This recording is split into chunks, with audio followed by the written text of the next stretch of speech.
அஸ்ஸலாமு அலைக்கும் வரஹ்மத்துல்லாஹி வபரகாத்துஹ். நபிகள் நாயகம் ஸல்லல்லாஹு அலைஹி வஸல்லம் அவர்களுடைய மேலான உயர்வான நற்குணங்கள் என்ன என்பதை நாம் பார்த்து வருகிறோம். பெருமானார் ஸல்லல்லாஹு அலைஹி வஸல்லம் அவர்களிடத்தில் இருந்த மிக உயர்ந்த பண்புகளில் ஒன்று பிறரை மதிக்கின்ற குணம். எல்லோரையும் மதிக்கக்கூடியவர்களாக, கண்ணியம் அளிக்கக்கூடியவர்களாக பெருமானார் ஸல்லல்லாஹு அலைஹி வஸல்லம் அவர்கள் இருந்தார்கள். யார் யாருக்கு என்னென்ன மரியாதை கண்ணியம் தரப்பட வேண்டுமோ அந்த மரியாதையை, கண்ணியத்தை பெருமானார் ஸல்லல்லாஹு அலைஹி வஸல்லம் அவர்கள் கொடுத்து விடுவார்கள். பொதுவாக ஒருவரை நாம் மதிக்கிறோம் அப்படின்னு சொன்னால் 3 விஷயங்களுக்காக மதிப்போம். அவர் கல்வியாளர் என்பதற்காக மதிப்போம். அவர் படிச்சிருக்கிறாரு, அவர் ஓதி இருக்கிறாரு, ஆலிமாக இருக்கிறாரு, ஹாஃபிஸாக இருக்கிறாரு என்று அவர் படித்த அவரிடத்தில் இருக்கக்கூடிய கல்விக்காக அவரை மதிப்போம். அல்லது அவர் வயதில் மூத்தவர் என்பதற்காக மதிப்போம். அவர் வயசு கூட, அவர் அனுபவசாலி, நம்மை விட அவர் வயது மூத்தவராக இருக்கிறார் என்பதற்காக ஒருவரை நாம் மதிப்போம்.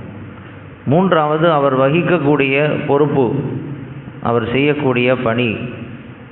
ஒரு சமுதாயத்திற்கு தலைவராக இருக்கிறாரு, ஒரு மஹல்லாவினுடைய தலைவராக இருக்கிறாரு அப்படின்னு சொன்னால் அவர் வகிக்கக்கூடிய அந்த தலைமைத்துவம், அந்த பொறுப்புக்காக அவரை நாம் மதிப்போம். பெருமானார் ஸல்லல்லாஹு அலைஹி வஸல்லம் அன்னவர்கள் இந்த 3 அடிப்படையிலும் மக்களை மதிப்பவர்களாக இருந்தார்கள். எல்லாருக்கும் யார் யாருக்கு என்னென்ன மரியாதையை தர வேண்டுமோ அந்த மரியாதையை ஸல்லல்லாஹு அலைஹி வஸல்லம் சரியாக கொடுத்து விடுவார்கள். இன்றைக்கி நிறைய பேர்கிட்ட இல்லாத ஒரு குணம் இதுதான். எல்லோரும் தன்னை மதிக்கணும்னு நினைப்பாங்க, தன்னை எல்லாரும் கண்ணியப்படுத்தணும்னு நினைப்பாங்க, ஒரு சபையில் தனக்கு ஒரு அந்தஸ்து கிடைக்கணும் அப்படின்னு நினைப்பாங்க. ஆனால் அவர் அதே மாதிரி மற்றவங்கள மதிக்க மாட்டார். ஒரு சபை அப்படின்னு சொன்னால், ஒரு கூட்டம் அப்படின்னு சொன்னால், இந்த இடத்துல எனக்கு சேர் போடணும், இந்த இடத்துல எனக்கு என்ன உட்கார வைக்கணும் அப்படின்னு சொல்லுவார். போஸ்டரில் என் பேர் இந்த இடத்துல வரணும், அது இந்த எழுத்து சைஸில் வரணும் அப்படின்லாம் என்ன செய்வார், அவர் பேசுவார். அதே கண்ணியத்தை பிற மனிதர்களுக்கும் கொடுக்கணுமா இல்லையா? கொடுக்க மாட்டார்.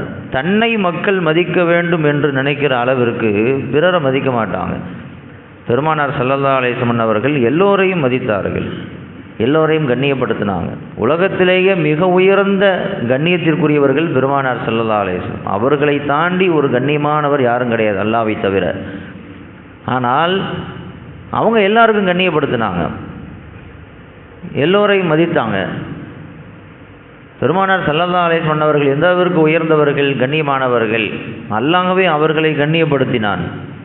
குர்ஆனில் எல்லா நபிமார்களையும் பெயர் கூறி அழைக்கக்கூடிய அல்லாஹ் ரப்புல் ஆலமீன் எந்த இடத்திலும் பெருமானார் ஸல்லல்லாஹு அலைஹி வஸல்லம் அவர்களை பெயரை சொல்லி அழைத்ததில்லை.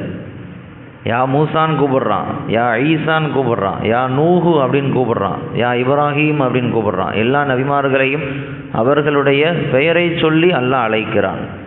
ஆனால் குர்ஆனில் எந்த இடத்திலும் யா முஹம்மது அப்படிங்கிற வார்த்தை இல்லை. முஹம்மதுன் ரசூலுல்லான்னு இருக்கு, அல்லாஹுவின் தூதரான முஹம்மது ஸல்லல்லாஹு அலைஹி வஸல்லம் அப்படின்னு இருக்குதே தவிர யா முஹம்மது அப்படின்னு எந்த இடத்துலையும் இல்லை. ஏன் அல்லாஹ்வால் அழைக்க முடியாதா? அல்லது அல்லாஹ்வுக்கு அழைக்கிறதுக்கான ரைட்ஸ் இல்லையா? அழைக்க முடியும். இருந்தாலும் அவர்களுடைய கண்ணியத்தை கருத்தில் கொண்டு யாரும் அப்படி அழைச்சிடக்கூடாது அப்படிங்கிறத உணர்த்துறதுக்காகவும் அல்லாஹ் ரப்புல் ஆலமீன் அப்படி குர்ஆனில் எந்த இடத்திலும் அழைக்கவில்லை. யாரும் அப்படி அழைக்கக்கூடாது அப்படிங்கிறதை நமக்கு உத்தரவாக தந்திருக்கிறான்.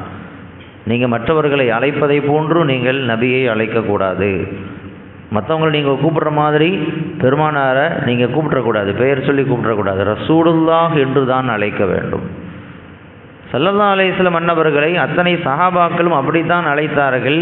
வயதில் குறைந்தவர்களும் அப்படித்தான் கூப்பிட்டாங்க, வயதில் மூத்தவர்களும் அப்படி தான் கூப்பிட்டாங்க.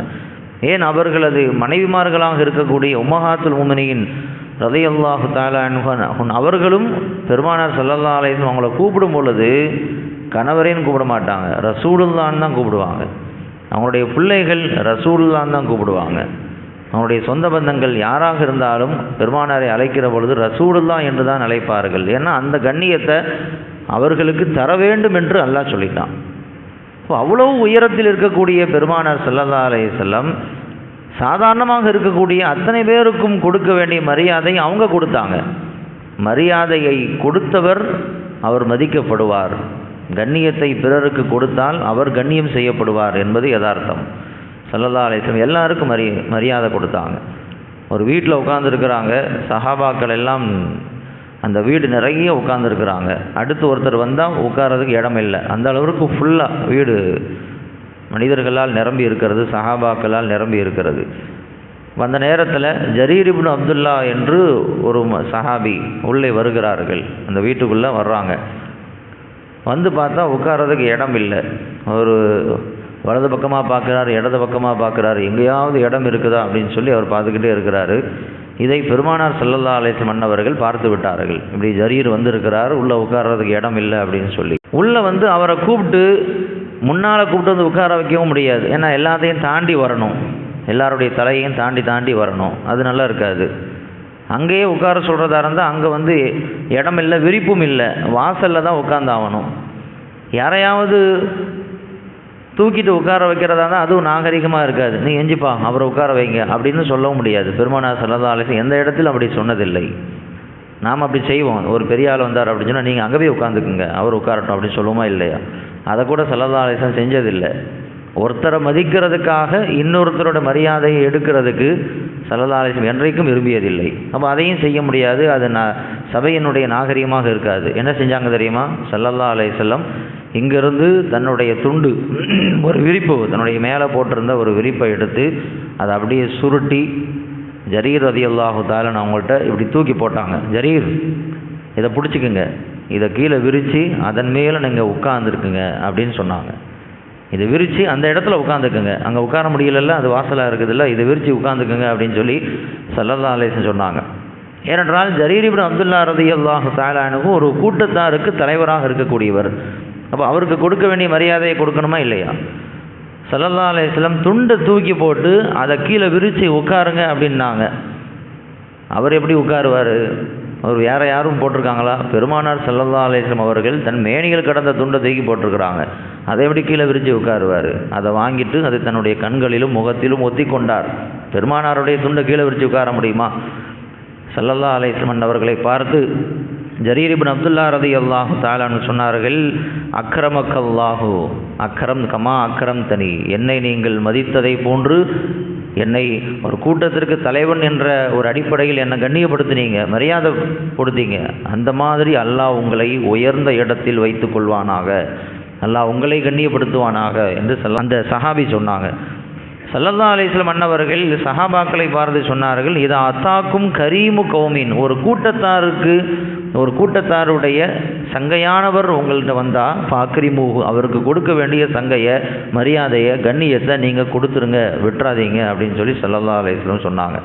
அப்போ எல்லோருக்கும் அவரவர்களுக்கு கொடுக்க வேண்டிய மரியாதையை சரியாக கொடுத்தாங்க. அவர்கிட்ட இருக்கக்கூடிய கல்வியை அடிப்படையாக கொண்டு, அவர்கிட்ட இருக்கக்கூடிய பொறுப்பை அடிப்படையாக கொண்டு, அவர் வயதில் மூத்தவர் என்பதை அடிப்படையாக கொண்டு அவரவருக்கு கொடுக்க வேண்டிய மரியாதை கொடுத்தாங்க. ஸல்லல்லாஹு அலைஹி வஸல்லம் ஃபத்ஹ் மக்காவின் போது, மக்கா வெற்றி கொள்ளப்பட்ட அந்த நேரத்தில் மக்காவில் இருக்கும் பொழுது நிறைய பேர் இஸ்லாத்துக்கு வந்தாங்க. அதில் அபூபக்கர் சித்தீக் ரலியல்லாஹு தஆலா அன்ஹு அவர்களுடைய தகப்பனார் அபூ குஹாஃபா அவரும் இஸ்லாத்தை ஏற்றுக்கிறதுக்காக வந்தாங்க. ஆனால் ரொம்ப வயது முதிர்ச்சி, ரொம்ப வயசாயிருச்சு, தள்ளாடக்கூடிய ஒரு வயசு, நடக்கக்கூட முடியலை. அபூபக்கர் சித்தீக் ரலியல்லாஹு தஆலா அன்ஹு அவங்க தான் கையை பிடிச்சி கூப்பிட்டு வர்றாங்க. இஸ்லாத்தை ஏற்றுக்கொள்ளணும் அப்படிங்கிறதுக்காக தன்னுடைய தகப்பனாருடைய கையை பிடிச்சி கூப்பிட்டு வந்தாங்க. ஸல்லல்லாஹு அலைஹி வஸல்லம் இந்த காட்சியை பார்த்து விட்டு கேட்டார்கள், ஹல்லா தரக்த ஷேக் ஃபி பைத்திஹி ஹத்தா ஆத்திஹி, சொல்லியிருந்தால் நானே வீட்டுக்கு வந்திருப்பேனே, ஏன் அவரை இவ்வளோ கஷ்டப்பட்டு சிரமத்தை கொடுத்து நீங்கள் கூப்பிட்டு வர்றீங்க? ஒரு வார்த்தை சொல்லியிருந்தீங்கன்னா நான் வீட்டுக்கு அவருக்கு களிமா சொல்லி கொடுத்துருப்பேனே, ஏன் அவரை சிரமப்படுத்தினீங்க அப்படின்னு கேட்டாங்க. வயதில் மூத்தவர் என்பதினால் அவருக்கு தர வேண்டிய மரியாதையை பெருமானார் ஸல்லல்லாஹு அலைஹி வஸல்லம் அவர்கள் சரியாக செய்தார்கள். இன்றைக்கி யார்கிட்டையும் இந்த ஒரு பண்பு இல்லை. தலைவர்கள்ட்ட இந்த பண்பு இருக்குதா? இல்லை. தன்னை மதிக்க வேண்டும் என்று நினைப்பார்களே தவிர பிறருக்கு கொடுக்க வேண்டிய மரியாதையை கொடுக்கணும் அப்படின்னு சொல்லி யாருமே நினைக்கிறதில்ல. பெருமானார் ஸல்லல்லாஹு அலைஹி வஸல்லம் அவர்களிடத்தில் இருந்த மிக உயர்ந்த குணங்களில் ஒன்று, பிறரை நாம் மதிக்க வேண்டும், மதித்தால் மதிக்கப்பட வேண்டிய இடத்தில் நாம் மதிக்கப்படுவோம். அல்லாஹ் ரப்புல் ஆலமீன் நபிகள் நாயகம் ஸல்லல்லாஹு அலைஹி வஸல்லம் அவர்களிடத்தில் இருந்த இந்த உயர்ந்த குணத்தை, பண்பை நமக்கும் வழங்கி அருள் புரிவானாக. வாஹிரு தஅவானா அல்ஹம்துலில்லாஹி ரப்பில்